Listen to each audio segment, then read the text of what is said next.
I was muted. I muted myself the whole time. Anyway, okay, well, welcome back in. You saw lips moving, and you're like, why can't I hear you? Well, now you can hear me because I am unmuted. That being said, I am Michael Caratenuto at Diablo00 on Twitter. Pac-12 Preview because, again, I would say review from the weekend in hoops, but the thing is, we are here on Radio Row. Obviously, Super Bowl week is kicked off. Very, very awesome. So happy we could be here. As we come to you, obviously, here on the left coast, it's early for people that, people that have early shows on the East Coast and Midwest. They had to get here Central time zones. They were here with crickets. We weren't. And like my guy Eric Wilson likes to say, the left coast, yes, we do things a little bit later. But hey, you know, why change time? Why let it go? That being said, like I said, we'll talk hoops. We'll have everything good going on. And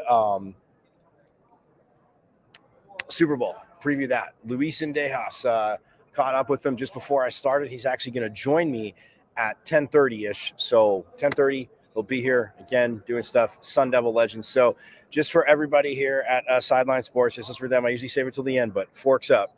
So we know what's going on there. And but yeah, so stoked we could be here on Radio Row. Obviously, Super Bowl 57. It's the third time that the Super Bowl, or no, fourth time. This is the fourth Super Bowl. This is the third at the new stadium, but sorry about that. Froze for a second, bounced off. But anyway, fourth time the Super Bowl's been here. First time at the cathedral known as Sun Devil Stadium, but this is the third time now at State Farm Stadium, or as many call it, the Giant Toaster. Which is fitting for, you know, the Arizona desert, fitting for a name because you will melt out here in the summer. But that's why there's a retractable roof. It'll be interesting to see if it is open on game day. And I haven't seen yet, but I will find that out before the next show if the roof is going to be open, if they have announced that yet. But yeah, it's supposed to be like 70 degrees on game day. So again, for those of you on the East Coast, Midwest that aren't here, I'm not rubbing it in. You know, I like chilly weather, but it is it's like 70 degrees here all week, basically. I think it's in the mid-60s and up, but by game day, I think it'll be over 70 degrees at kickoff. So they probably will have the roof open. I think they should, but nonetheless, we'll see. But yeah, it was an insane weekend in Pac-12 hoops. Just want to set this up again. We are coming to you live from Radio Row. You see the Sports Arena banner in my background. And so happy we could be here. We'll be doing our shows from here. But tonight we do have player stuff. So, again, just follow us on Twitter. Follow me on Twitter. Follow Eric on Twitter. Follow everybody on Twitter. And, all of us. Not everybody in the world. Might be a little tough for you. But I'm going to step aside real quick. And then when we get back, we'll start talking some Pac-12 hoops. What happened over the weekend.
All right, back here at Radio Row. Yes, I am Michael Caratanudo at Diablo00, and we're getting into, like I said, Luis and Dejas coming up at 10:30 for me. So, yes, that will be absolutely awesome. So stoked we could have.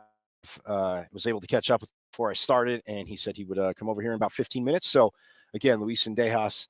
Again, Sun Devil legend, obviously played for the Philadelphia Eagles, made his way back to the Cardinals. We'll talk about his playing career, his time at ASU as well, and then go from there. But yeah, we will get into Pac-12 men's hoops first. It was a very, very interesting weekend in the Pac-12. And yes, teams up top shuffling for obviously what they can do in heading into the Pac-12 tournament, but also sure up their tournament bids as well. So it is very, very interesting to see what they are going to be doing. But yeah, it was an interesting weekend as we go to again looking at the scores in the Pac-12 from Saturday, as and Arizona had a huge win. We'll get to that in a second, but Arizona did have a very, very huge win over Oregon State. But yeah, Arizona won. The 5th-ranked Wildcats won 82-54 over the Beavers, just absolutely cruised. The Bruins took out Washington State 76-52, the 9th-ranked Bruins. And again, the Wildcats and Bruins fighting for that regular season title. The Wildcats having an advantage due to the fact that they had what was I going to say? That they have beat UCLA. Pardon me. They beat UCLA in Tucson. They still have to play again. But like I said, the Bruins with the 76-52 victory over Washington State. USC, man, they have gotten on a roll now. 17-6 for the Trojans. They were at home. They are 12-1 at home are the Trojans. And they are rolling as they took out Washington 80-74. And then the Sun Devils and Ducks, ASU was up at halftime, going back and forth. And then Oregon came out of the second half on a 17-4 run. The Devils battled back, but the Ducks just in the end made a few extra shots, and they won 75-70. So with that, and then you know what? On Thursday, did they? Oh, yeah. So, was there? Hold on. I think there was, yesterday on Sunday, there was 2 games. I'm like, where are those other 4 schools? But that's because they played yesterday and we were going crazy, getting ready and stuff like that for coming down here to Radio Row. But Utah cruised past Cal 61-46, and that's big after they had lost to Stanford. Stanford, speaking of which, after beating Utah, just got blasted by the Buffaloes 84-62. So they played yesterday. So when we look at the standings in the Pac-12, UCLA, this is just in conference play, 10-2 up top. Arizona 10-3, half a game behind. But again, a tie right now, Arizona would have the tiebreaker, but they're still going to play coming up. The Trojans are at 9-3, the Utes at 9-5. The Ducks, because of that victory over the Sun Devils, this is what those 2 teams are battling for. The Ducks are 8-5, the Sun Devils 7-6, Colorado 6-8, the Huskies and the Cougars 5-9, and then the Cardinal of Stanford 4-8, and the Beavers 3-10. Cal, the Golden Bears, are 2-10 overall. But when you look at it again, I mentioned on Friday, UCLA, Arizona definitely going to the tournament. USC on this hot streak, I got to say that they're definitely not even in the first 4, but they could right now be in the last 4. And Oregon could be in that first 4 that play. And the Sun Devils, after that tough loss, again, a teeny bit on the outside looking in, maybe in that first 4 out. But yes, there are quite a few games to go, because when we look at,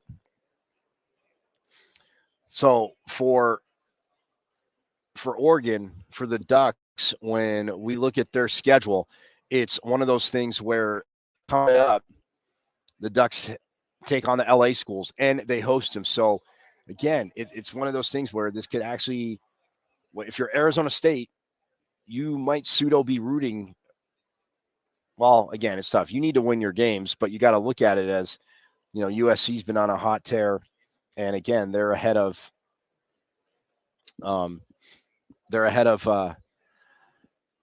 ASU in the standings. So it's one of those things where, again, for the Sun Devils, you have a lot to build on. Again, for the Bruins and for the Wildcats and Bruins, again, it's one of those things where they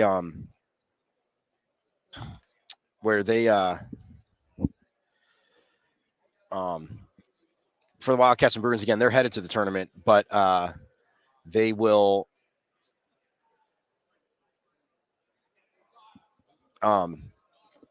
they're headed to the tournament. But the Trojans, again, at 9-3, again, the Utes at 9-5. So again, maybe you root for the Ducks. Can you split with them? Again, you won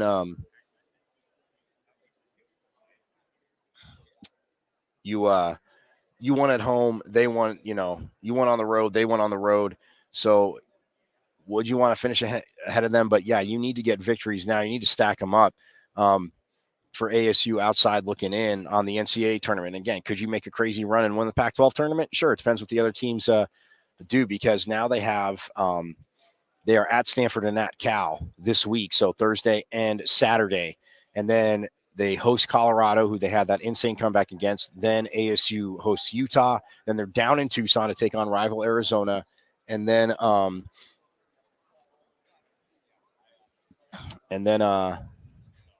from there, they take on UCLA and USC. So very, very interesting. Just being at that game again, Oregon's length, man, that was tough. U of A is playing again, very, very good. As they are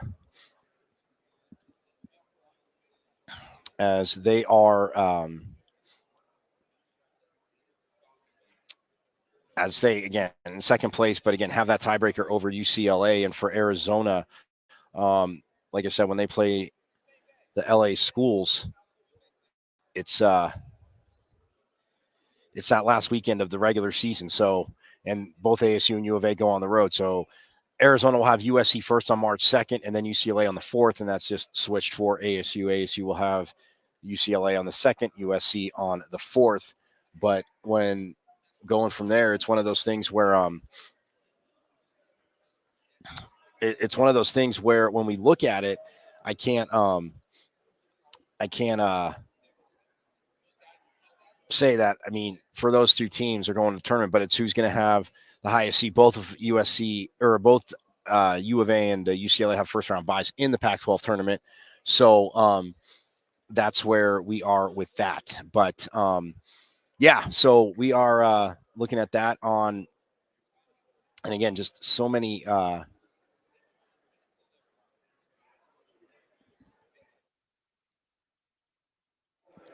Pardon me, I had a cough there. Didn't want to do it loudly. So anyway,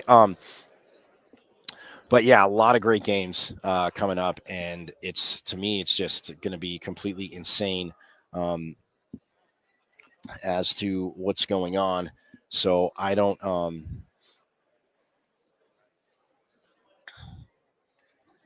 know. Again, the one thing I don't know is how these two teams want to play in the Pac-12 tournament, because when you look at it, it's one of those things for not how they want to play, but again, not that they're not going to try to win, but you can definitely again, depending on who you're going to start, who you're going to play, you're going to the tournament. It's very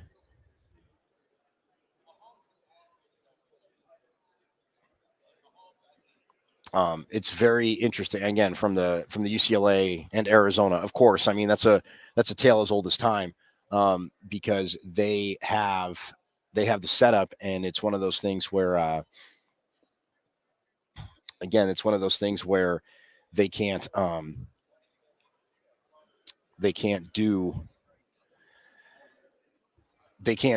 everything that they want to. So I mean, they can, I mean, everything they want to. They're already going to the tournament, so it's not like they're going to drop their seeding because of the way they both play in the regular season. I mean, both of them, Arizona definitely, I think, on that 1-2 border. UCLA, 2-3 with where they're at, but inevitably, nonetheless, it's one of those things where they can't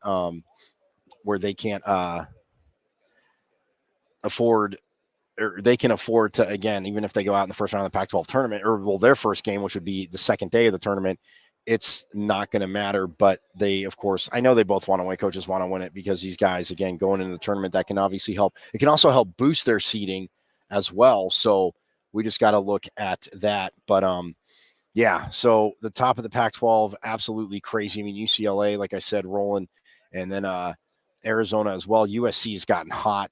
So it's still a battle. I mean, USC with 3 losses, depending on what they do. Yes, they still have to play UCLA again, who they lost to, but they also have to UCLA has to play Arizona, who they lost to, but they also, again, the USC, they came back and beat USC in the rivalry game the first time, and now the Battle of Los Angeles, they got to do it again. So very, very excited to see what the Bruins and the Trojans do. But yeah, when you look at that, I mean, UCLA, Arizona, USC, Utah. I mean, that loss to Stanford was tough because they don't with that loss to Stanford, I mean, you would need the Bruins to lose 3 more times, the Wildcats to lose 2 more times, and then finish a game ahead of them, because Utah did beat Arizona their first time head to head. So Utah's got that tiebreaker there. But yeah, you need a lot there. So that loss to Stanford, again, Utah can win out, but that is where they're at. So it's again, very awesome up top on that. So I look forward to it down the stretch, man. Again, with what this conference, again, I know people say, oh, USC, believe me, they're playing great. And there's many wonderful pro players that played in the Pac-12. I mean, if we just have to go with ASU, I mean, James Harden, because Eric always says forks up to that. So we love James Harden, especially because he's in Philadelphia. So see, Eric, I'm pigeonholing Eric here. He can't really say anything bad right now. But yeah, so it's going to be, again, the stretch run, men's hoops. I mean, women's hoops, Stanford's kind of walking away with it. And if we get, again, I'm not trying to say that all the conference tournaments are worthless on the women's side. They're not, because that's where we see a lot of surprise. But if we get a Stanford, South Carolina national title game, yeah, sign me up for that, because it would be absolutely insane. There's a lot of good teams on the women's side. We'll talk more about it, but we're going to step aside. And when we get back, yes, Sun Devil legend Luis Sendejas will join us, and we'll step aside, and then we will.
All right, we are back here at the convention center, and look at this. Gonna bring him in. Sun Devil legend, and that's right across from me. You see, technology, it makes it look like we're miles apart. But 1 second. Give me 1 second. You got me, Luis? Now I got you right now. Okay. Don't move. All right, sweet. So he can hear me. We're all good. See Eric Wilson there. See, Eric's happy because he's a Philadelphia Eagle fan. So I know you obviously had played there, and he's on cloud 9 because, yes, I know everybody here knows Sports Arena. I'm a Pac-12 homer, but yes, I'm a Cowboys fan. And all right, yeah. So I am a Pac-12 fan, but it's so he knows that. But yeah, being a Pac-12 fan and a Cowboys fan, yes, I'm a homer. But being a Sun Devil fan, to me, it's one of those things where when I look at it, it's awesome. But he has a lot of things here. Stuff about me carrying on. We're getting this all set up again. First day down here as a role. But Luis, first of all, thank you so much for joining me. Obviously, I've seen you at events, but I want to start asking you this because everybody, general fans and people always pick on, kickers hit game-winning kicks. You're supposed to do it. They miss, and of course, everybody, the famous phrase, "Oh, they just have one job." Talk a little bit about. I'm not just talking the Super Bowl, regular season game, just with everything that goes into a kick. Can you explain to people that just have the ridiculous statements that say they only have one job? It's really not that easy because, again, everybody would be doing it if it was that easy. Yeah, no, it's definitely not that easy. I think the easiest time is in practice. Practice, you can go out there and kick all day long, be 100% from everywhere. But at the end of the day, if where it counts, it's at the games. And a lot of people do say, you got one thing only, and that's kicking a field goal. I do the same thing to a running back. You got one thing is running the ball through there. I do the same thing with the blockers, with the quarterback. But it's not. It looks a lot more a one-man show when you're like last second field goal, win the game. To be honest with you, you're either going to win it or lose it. But that's why you're a kicker. That's why you're an 80%, 90% kicker. I used to tell Randall Cunningham, I said, dude, let me have it. Let me kick this last second field goal. Then he would say, hey, Luis, how much is your bonus if you make it? I said, well, I got $10,000 if I make it. It's a game winner. It's a playoff thing. It could be a $50,000, $60,000 kick. And I go, Randall, what's yours? He goes, well, if I throw a touchdown, as it says, mine's $100,000. It's like, we're there realistically having fun, enjoying it. We're not thinking about like, oh my God, what if I miss it? What if I make it? No, it's a normal thing. Sometimes happens. Guess what? I tell my kickers that I train right now, you're going to miss. It's how do you react after you miss? And I know that, we can talk about the Dallas Cowboys kicker. Unfortunately, that kid is a great kicker. Great kicker. Stand behind him. At the end of the day, he's going to produce for you. He's going to do stuff. He just hit a little slump that we all hit in there. I did the same thing with the Dallas Cowboys when Tom Landry was watching me behind me. I missed every single kick because I was nervous. Tom Landry was behind me. Come on. So at that point, I said, hey. And then Tom Landry was funny. He goes, guess what, Luis? I got to be at every game. So you better start making those things now. So it was funny. And let me know that Tom Landry was human. We kind of praise him out as a different person.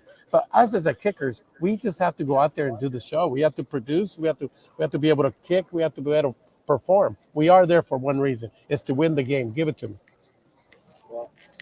Well, I'm so glad you said Tom Landry because Eric knows this story. I met him twice when I was young. The second time was a Cardinals. I'll keep it short. First time out here.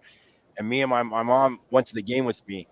And she took me to the game. And we were the last in line. And I'm like, we're not going to get up there. And, of course, she's like, stand still. Italian parents, you're not going to act like a fool in public. Right? But we got up there last and I see him. And, I mean, all the time, I met, like I said, the event I met him at before, it was very quick. But I mean, I was in 6th grade. I'll never forget, Luis. And I looked up and I said, Coach, I want to play for you. The first thing he said to me, he goes, Michael, right? And I said, yeah. He goes, how are your grades? First thing he said was, I only want smart people playing for me because everybody thinks, yeah, you have to have ability. But if you got it up here, I can get you to make up for anything. And he said to my mom, he goes, how are you? She goes, oh, no, they're good or he wouldn't be here. But, like, yeah, the fact you said you had they said having Tom Landry there and he was my guy. But, it's funny because as a kicker, when they say he only has one job, the quarterback, yeah, I mean, most of them are in the shotgun now. It's dependent on getting the snap. Receiver, dependent on the quarterback getting there. But a kicker, you're dependent on the snapper doing his job good, which, again, at that level, I mean, line drive passes. But the holder, getting it down, and that's one thing that I've come to appreciate. The more I've been able to go out to practices, Luis, is getting the ball, spinning it, but that angle that you guys wanted at, because each kicker or the holder. Each kicker's a little different. You might want to just, a little more to the right or a little back. Absolutely. You're dependent on 3 people. So that's why I said, please dispel the whole, they only have one job. But here's how you solve the problem in the NFL with kickers. I'm going to tell you the main thing out of the problem. They'll never do it because if they add one more player to the practice squad, they're just going to use another quarterback, another lineman. But if you add another kicker and you have them there working with the same snapper, same holder, then when your kicker goes bad, he gets hurt or whatever, he's not kicking with the guy he just barely learned to hold for the very first 2 days. Maybe bring him in on Wednesday, Thursday, you're playing traveling Saturday, and you're playing Sunday, and you expect them to win games and do that stuff. You can't. You have to keep them in there. Even your regular kicker that could be 24 for 24 and his holder goes out, guarantee you he's going to miss because it's a different form. It's a different rotation. It's like that receiver with that quarterback, that starting receiver where they got it down packed. You get a guy from the street that just came in. He's playing on that day. They're not going to have the timing. That's the same thing with that. So again, you solve the problem. The only way you solve the problem in the NFL with kickers, you allow one more spot in that roster for a practice squad, but it has to be a kicker or a punter. Absolutely, yeah. Believe me.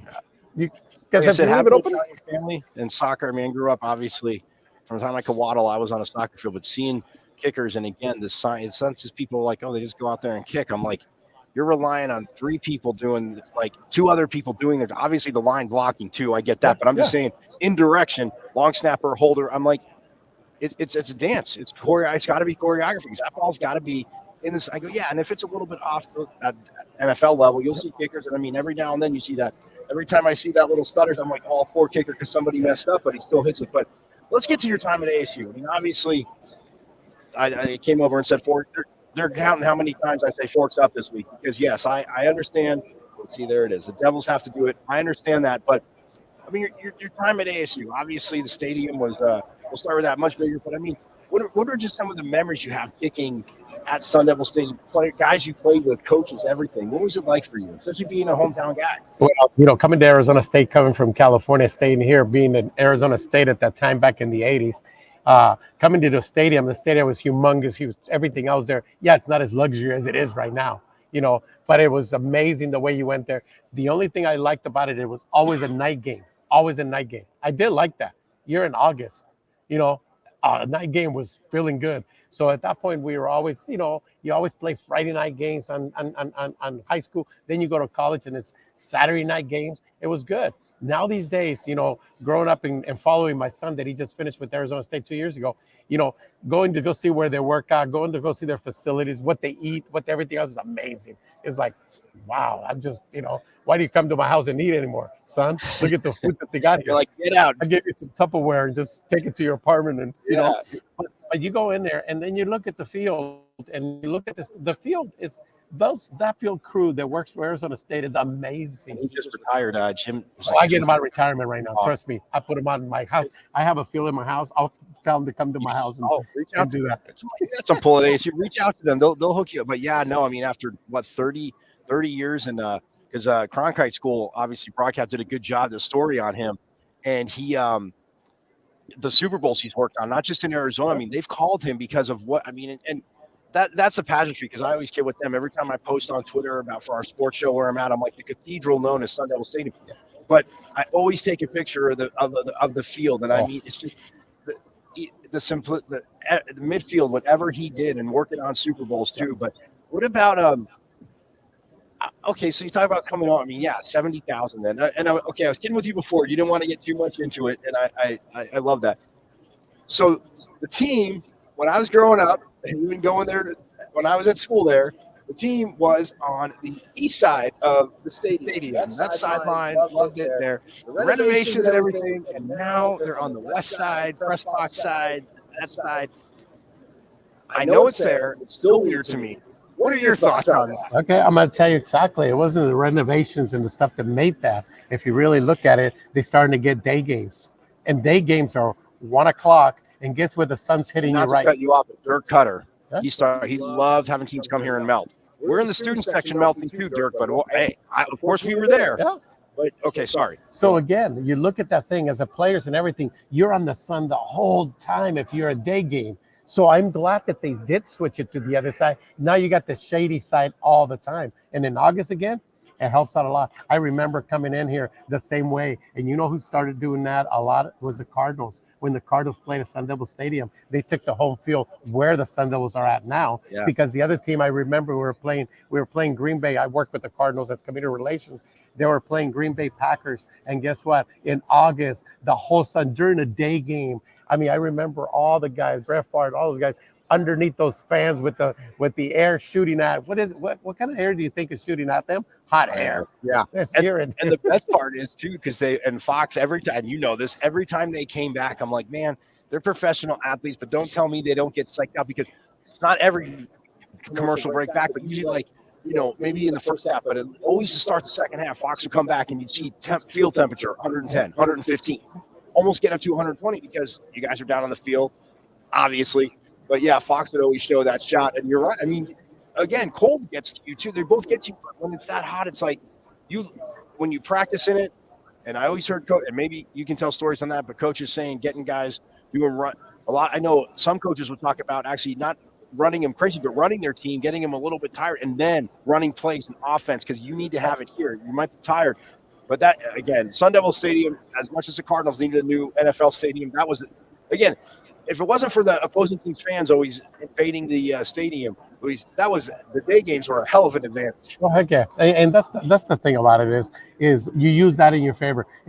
You might say it doesn't bother me. I don't care about sweating. Mentally, it's already playing on you.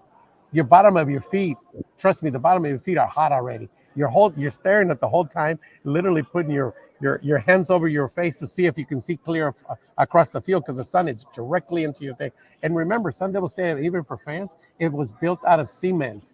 It's all cement. So let us sit there from 10 o'clock all the way to 3 o'clock. How hot at 120 degrees? How hot is that going to be during the day? Right. And they said, well, spray some water. What do you think that does? The humidity, which we don't have. But at the end of the day, I really, truly love it for the players where they're at now. They're on the west side instead of the east side, especially day games. Night games, I would have gone back to stay with the same situation the way it was back then. Because, yeah, your fans, you're used to that cushion. You got your student section in that one side. You know, now, literally, they took away that. I don't know if you've been there. Yeah, they took away. Now on the other side, guess why? Because they were taunting the other team the whole game, like brutal. I told him stories. I got to keep it PG on here, but I told him stories about, you know, before social media. No, Luis and I aren't old. We're just educated. There you go. But that being said, about finding out about other players on the team and some stuff like, especially offensive linemen, because when we were in the student section, we sit on the east side. I know this probably surprised you. Don't fall over, Luis. I was a nerd that got there really early, but my friends we would find out about, you know, maybe guys if they're dating a girl, or if a girl's at the party. We had pictures blown up. We didn't cuss. We were articulate about it. But we had some other people that if we picked on somebody, like the stud offensive lineman, because the quarterbacks were in the middle, we couldn't get to them. So, but the O line was always right there. Man, we had one guy and I won't say who, from Washington State that wanted to kick out. His teammates are like, man, they're funny. Like, they didn't say anything. But I'm with you, because we could just hammer them when they were warming up. And you got to remember now, and the college was one thing, and, you know, some of the students, one or two did drink going into the game, you know. Yeah. But so what they say and what they do is totally different. But in the NFL, it gets worse, because now they feel they pay a lot of money to go to the stadium and do all that, and they're drunk. And realistically, maybe they had a bad bet going on. They go up to the side, and they know the offensive line is in one area watching film, doing it their own. You know, back in those, they put the TV stuff and all that. They're yelling and screaming and doing that the coach really can't even communicate with these guys, because they're so loud right over you at Sun Devil Stadium. Yeah. So it wasn't a setup for NFL. You look at the Cardinal Stadium, it was amazing. Anywhere you go, wherever you do, you can't miss a play. You put your fans behind your fans and their fans behind their fans. Yeah. Now it keeps it cleaner, keeps it better. I truly love that. I know everybody says it's not just because I live here and I'm like literally 5 minutes from the stadium, but I remember going to the opening game against the 49ers, and literally, like, we actually we had the tickets we got, they were up top of his first row. And I mean, I've been different parts of the stadium, obviously sitting down low is great, But the way they built it, there is no bad seat in that place, because even if you're up top, I mean, it's not like, again, Sun Devil Stadium was 70,000. Like, you're looking down, it's like you guys did look like, even linemen look like dots. But you're right. And growing up with Michael Bidwell there at the Cardinals, doing a lot of stuff, listening to what they do, from his dad and himself, they wanted the best thing for the fans. They really wanted a fan that goes there and look at every play. You can buy a hamburger, a hot dog, go get a merchandise, and you're still watching the game. You don't miss a play. That I remember sitting in those meetings, and he was more about anything. It's like, I am here to make sure every fan gets the best fan experience they can possibly get. And guess what? Go down there and tell me it's any different. No, it's amazing. I mean, look, they did a great job. I know, of course, a lot of people in the Valley. I was kidding around with Eric because he lives in Florida. People live in Arizona that drive 10 minutes, and they're like, "Oh, I drove so far." I'm like, I can't even have those. I'm not even going to bore you with that. But what about some memories, fun kicking memories at ASU that you have? I mean, obviously there were quite a few, and I told you, full disclosure, I love being a kid, getting to go to games.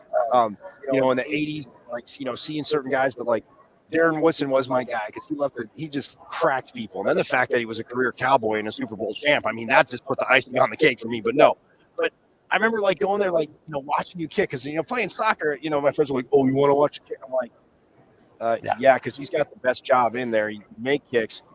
I go, he goes to ASU. He's going to get to the next level. Duh. I'm like, could you imagine? I go, kicking in the NFL. Yes, it's cut, like you said, doesn't matter. It's cutthroat in a way, but best job ever, it's man. A kicker. It really is. I came in here. I was a soccer player. I had to choose between soccer and football. Went from high school. I had a full scholarship at Arizona State.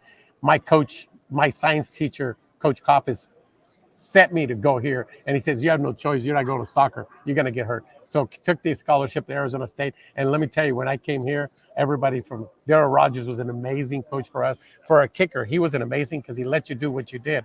I mean, in reality, the first game was like 3 field goals. The second game was 4 field goals. The third game was 3 field goals. I was like, already the first 4 games, I was already breaking the records of everything else. But it was because the offense was settling in for field goals now, because we were getting the field goals. And for me, it was fun because I did not dream being a kicker. So you're not scared to lose something you never dreamed. So you were like, "Hey, were you worried about people watching this?" And no, you have fun, you kick the ball, and you go out there and you perform. And that's realistically what a kicker's mentality should be, is go out there and do your job and don't worry about what people say or what people's going to do. You just continue to do that. You practice at what you do. Arizona State, for me, was amazing just because they let you do what you want to do. They promised me I get a degree. I got out of there. They promised you I play there. So the best scenario was, in Arizona State, was getting to meet all these players, and it was fun. And the fact, like you said, and the fact, again, I didn't see you kick every single one, but I did, again, see you kick many. And like I said, I was always like, but yeah, you're right. I mean, now it's funny you say that, because again, it was settling for a lot of fields. What about camps wise? I mean, you said you work with kickers. So what are you doing? So I'm a nonprofit. I just stepped down for the Cardinals about 3 years ago, and I always have my foundation. It's called Luis Eneas Foundation, so which I train kickers, punters, snappers, kickoff and punt returners at the same time. I do a cancer survivor event, which is one tomorrow. I do a cancer survivor. We bring some of the cancer survivor patients. We bring some celebrities. We go to Kasai restaurant in Scottsdale, and we feed for 2-3 hours, feed, drink, and have fun, autograph pictures. I do that 3 times a year. And then I do the same thing now is Special Olympics kids, special needs kids. We do a camp for them. We play flag football with them. Just finished off a flag football tournament yesterday with 2 Mexico teams out of Mexico City against 2 U.S. teams out of Chandler and Phoenix, Arizona. So those are the fun things that I like to do. More important about kickers is I know what a kicker should look like, and I know what a kicker would be in the next level, Division I. So if I know that they're in a Division I kicker and they can't afford it or they got overlooked, I will put my money in it, give him the first year to go to college, give him a scholarship, and guess what? By the time he gets there and makes the team, he's going to get a scholarship. They're going to resend me back the money because that kicker is good enough to get the scholarship, and they go there. Right. We have a kid right now, a couple kids in different areas. We have one actually that went to TCU. He's a punter, he's a kicker, he's a holder, he's everything. Easton Black out of Sunrise Mountain was amazing. What an opportunity he fell in there, but it's not that. He is going to be an amazing whatever, kicker, punter, snapper, whatever he is. And those are the things I look forward to it. for those kids to produce, to become something, to do that, so I can go and see their games.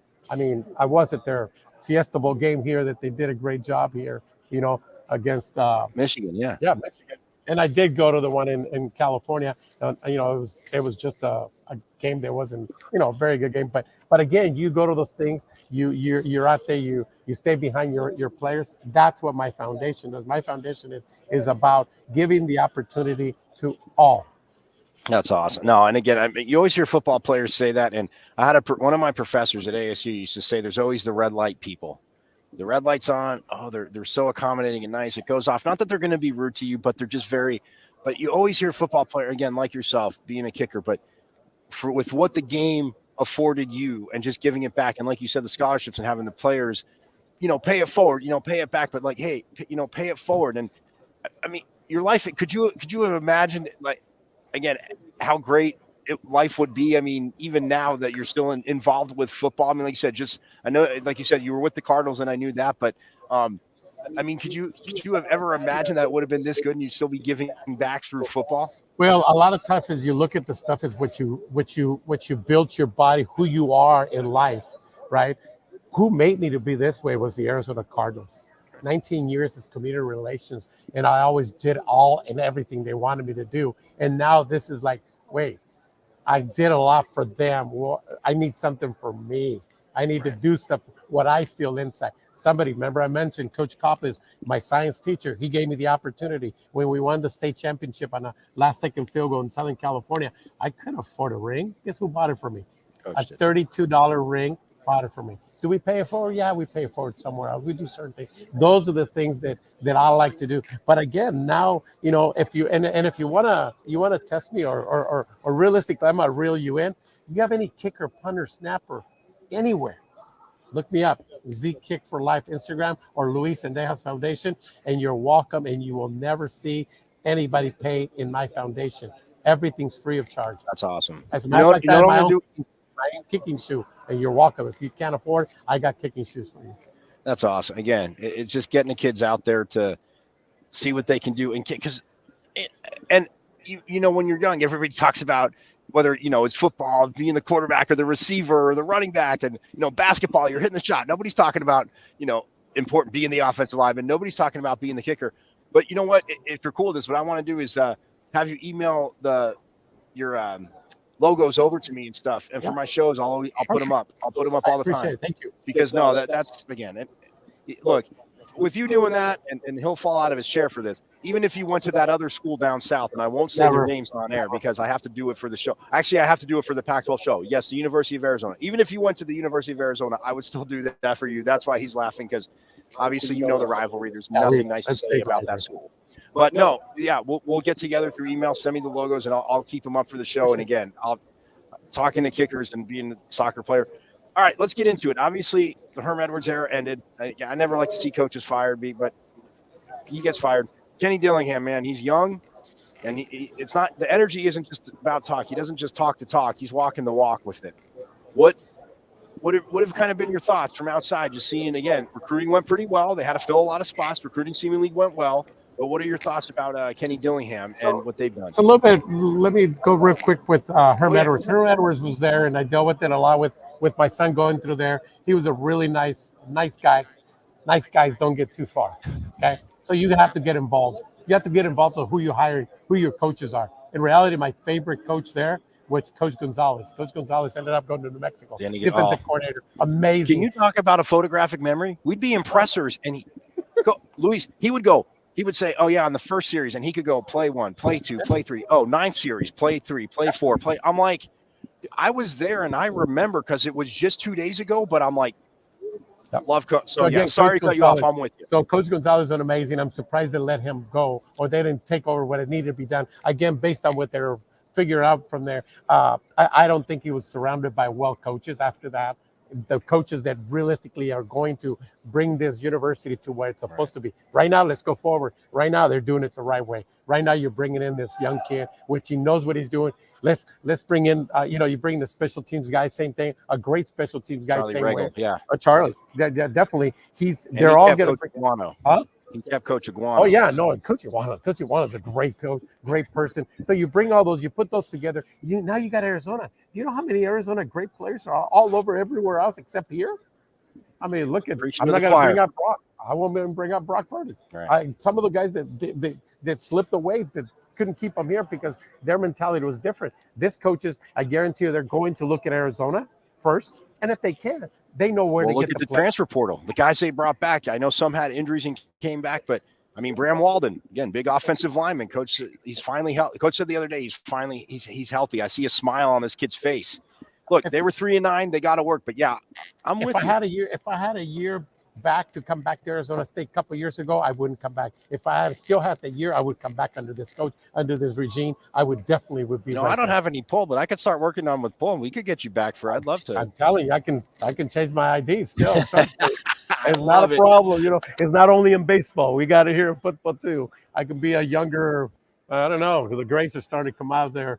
You know, those are just highlights. Hey, I've had gray since. The funny thing is, I've had gray since I was 17, and my grandpa, God rest his soul, he was in the army. He was in the army 20 years, but you say, yeah, it's a sign of knowledge. And I'm like, so you're saying I remember stuff? Now, you always tell me I forget. Now you're telling me I have knowledge up here, but exactly. No, I'm with you. You know, and I mean, you're saying from the kicking standpoint, obviously players having the encouragement. Yes, you have to be coach. Yes, if you make too many mistakes, I'm going to be sitting next to you because I made too many. I get it.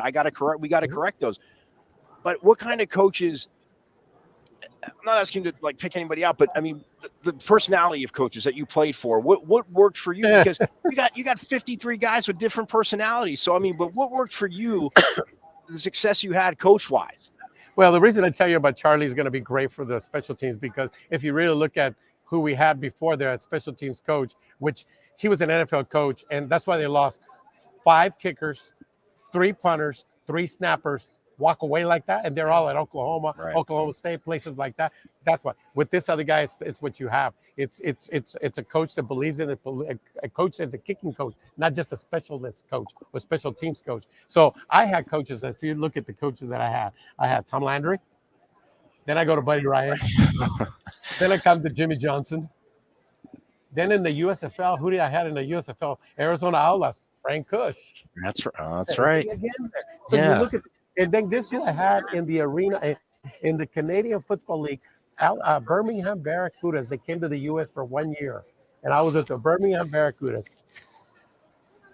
Ex-coach for the Houston Oilers, Dick Parday. Wow.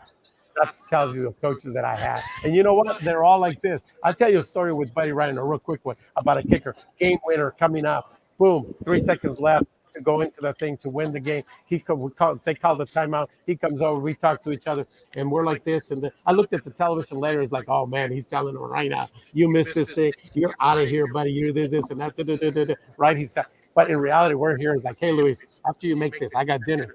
I'm buying dinner. We're gonna go to Philly steak. We're gonna go down there. We're gonna eat. I got him. I got the first. All right, we got it, coach. No worries. Boom, we go in there, kick the game winner. We win the game. And they're like, hey, so was he telling me, man, you're going to be fired if you don't make it? It's like, yeah. Well, you know, buddy, you know. But at the end of the day, Buddy was the person he was, but then he had humor. He was funny. He was certain when you play for him.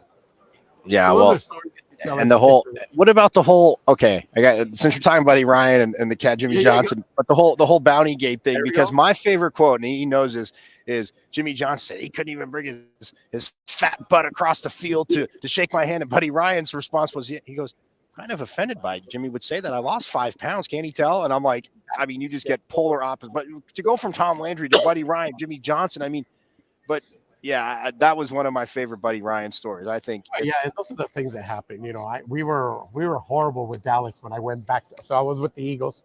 And then they said, we're going to pick you back up on Monday. I ended up playing for the Monday Night Football for the Cowboys. We won. We kicked field goals. We did everything. So they were upset that I didn't wait for them. They were trying to bypass a bonus that I had in there if I pay more than 50%. Of course. So we still have friends. Somebody called me up. L. Roberts was them. Called me up and says, hey, buddy, we love him. But he's coming after you, coming after Mike Saxton and Troy Aikman. Blah, blah, blah, blah. So we pre-record everything on television, what was going to happen. And that day, it happened. And that's what Jimmy Johnson was upset. He was like, that. Yeah, you're right. I was laughing. I knew it was Buddy when he answered, when he goes like this, dang, I thought I was doing good when I lost some weight. shoot. No, come on, you know, it's like, Yeah. but that's how it was. Those are football. Those are back in the days. I mean, you can look them up. You can look at those things. Those are the things that you look as a kicker. I just recently, yesterday, somebody sent me a video of the fall game. Oh God! And Soldier Field. Best team. I say that was the best defensive team we have ever had with the Eagles. The best defense at all. The best offense. But some of the guys, Mike Quick dropping balls. Mike Quick never dropped the ball. As much as I hate saying that in front of him. Michael Byers, the running back, you know, couldn't handle certain things. We kicked 4 field goals. Yeah. And if you really look at it as like, how many penalties we had, they were called back touchdowns. Yep. In reality, in Chicago, those are the things that, you know, people still saying you, but those are things that, 2 things that stand out there: the bounty and the fog game. Yeah, the fog game. I love because they always, for the longest time, they showed that one highlight, Luis, where you see Randall, you can't see Randall Cunningham, and all of a sudden he's rolling out to his right, and he just comes through like I'm like, man, I go, you couldn't script this in a movie any better. The way these shots look, even back then without high def. Oh, I have the picture at my house with the shot with me kicking a field goal that you can barely see the goalposts there. I don't know if I made him realistically. The ref said, if I don't hear a ping, you made it then. It's regardless of it. But I'll tell you a real quick story. If you're in Arizona, the Arizona people know Elvis, Louis Myers. Elvis was the guy that used to run out there, pick up the tee, you know, grab it for me and get back. Guess what? I took him with me when I was with the Cowboys. I took him with me when I was with the Eagles. At that game, he was in Chicago with me. He ran out there to pick up the tee. They're doing 2-3 plays, and he's still out there looking for the tee.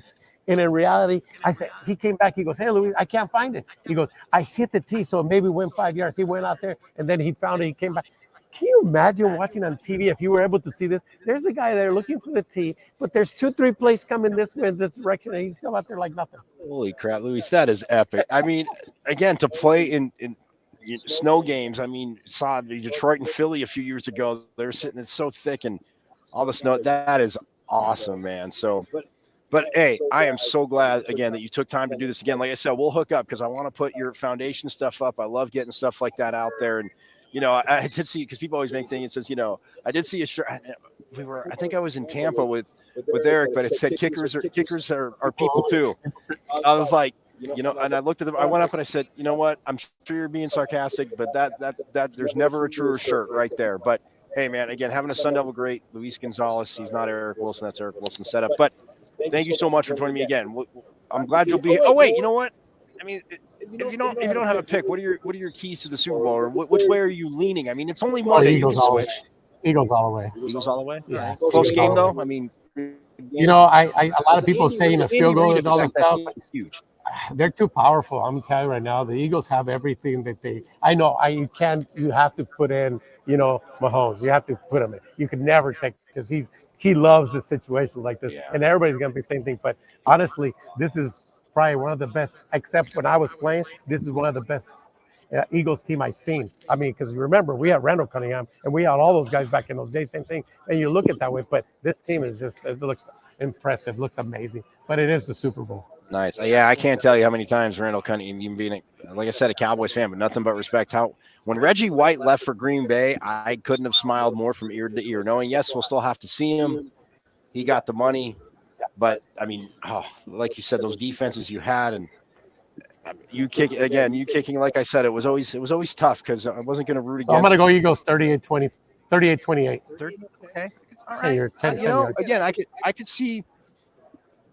The one thing I don't see, funny, sitting here with you, I don't see it coming down to a last-second field goal. I'm with you. I could see it being, you know, like you're saying, maybe 38-28. I could see like a 38-31 score. I could see a 38-35 score, but not, you know, a late touchdown, not a field goal to win it, a late touchdown to make it 38-35, close it down, something like that. So I'm with you on that, but you know, I respect your leads because I'm sure if the Cowboys were here, you'd pick the Cowboys just for me too. No, but that's odd. But again, thank you so much for your time, man. I greatly appreciate it. So that's going to wrap up Pac-12 Preview here again. Day one here at the Convention Center Radio Row. He is Luis Gonzalez. Eric has this thing up because we got to get this technology thing set up, but we did it. So we're going to get out of here. I will be back Wednesday and Friday again at Diablo00 on Twitter. You can follow me, but we're going to get out of here. And I'll definitely be back Friday. Wednesday, Thursday, not tomorrow, but Wednesday, Thursday, and then we'll have a lot of good content. We're getting good stuff again with the awesome kicker like that. We'll have, like I said, Luis's information up. If you're a kicker, you heard him. If you can't do it, you have the drive, you want to get out there, this man can help you. And believe me, I always hate having to say this, but go to YouTube and watch kicks of this man kicking back in the day, and go to the Fog game. For those of you youngsters that haven't seen the Fog game, yes, you have never seen anything like that. I don't care about these snow games, which are crazy. Go to the Fog game and ask why are they even playing? Because the cameras couldn't see much from up high. It was the field level cameras, and you could hardly see things. So go check that out on YouTube. I will see you definitely Friday, possibly Wednesday, Thursday. I'll have updates on Twitter, but we're going to get out of here. And as always, yes, it is about the Pac-12, but forks up.